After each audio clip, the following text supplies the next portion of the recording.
For the Hungarians, the defense of Eger is the symbol of heroic resistance and the exceptional example that we were capable of standing against preponderance. However, István Dobó was not a spotless hero, since the circumstances did not make it possible. Let us look into the defense of Eger's castle in 1552. The results of the Big Book program series showed us in 2005 that the famous novel of Géza Gárdonyi is still a well-known story for a good reason. The defenders of the castle of Eger and their captain István Dobó have righteous places among Hungarian heroes. The previously insignificant Dobó family rose in the period following the Battle of Mohács, when new families filled the gap of existing ones. István's older brother, Ferenc, stood with John Zapoya. Taking advantage of his position, he acquired the treasures of King John's governor, Ludovico Gritti, who was originally a Venetian adventurer. Partly this property became the initial capital for the significant estates of the family.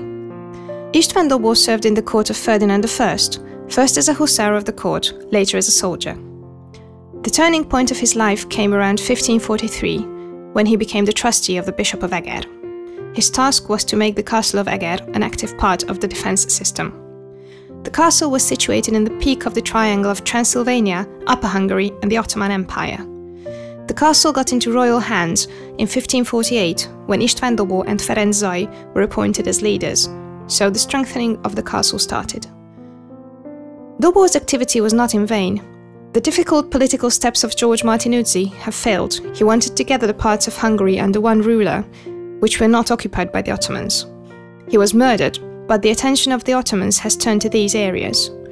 The troops of Beglebeg Sokollu Mehmed defeated the most important castles along the lower part of the Tisza River.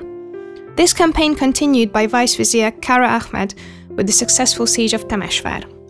The same time, Hadim Ali Pasha of Buda occupied Veszprém and Szeged. Close to Pest, the Ottoman army got reinforcements and launched against the border fortress in Nógrád and Hont counties, whose aim was to defend the mining towns. They beat the royal army close to Palást and conquered Szolnok. The road was open to the castle of Eger, protected by around 1,800 soldiers and 270 refugees, barely 2,100 people in total.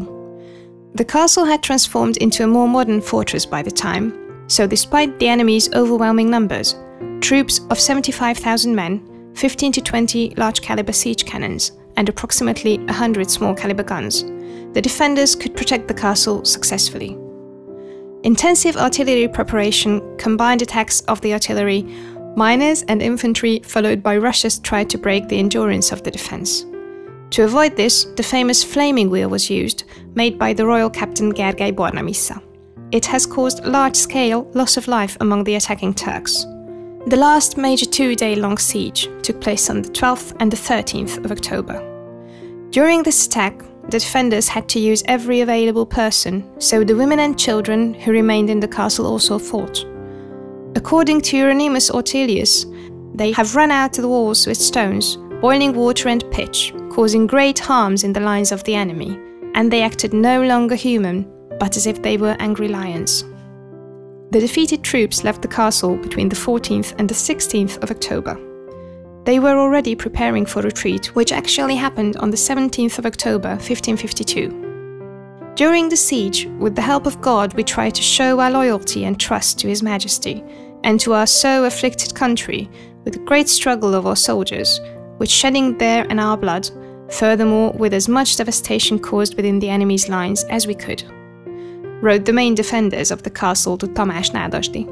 Namely, from Gárdonyi's well-known novel, István Dobó, István Mekcsey, Gáspár Pető, István Zoltai, and Gergely Borna-Missa.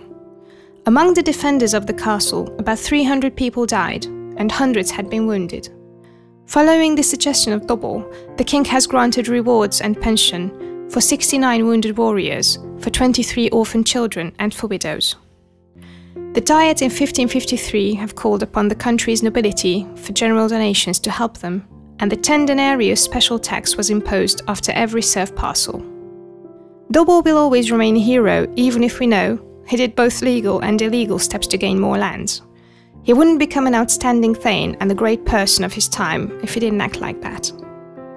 Dobó is a hero of school dramas from the 17th and 18th century, just as of the widespread dime novels from the second half of the 19th century. Even his tombstone was moved in a novelistic way to Eger. János Butler made it delivered from Ruska to Eger to turn the Archbishop of Eger on his side in his marriage trial. Dobó's remains were found in 2008.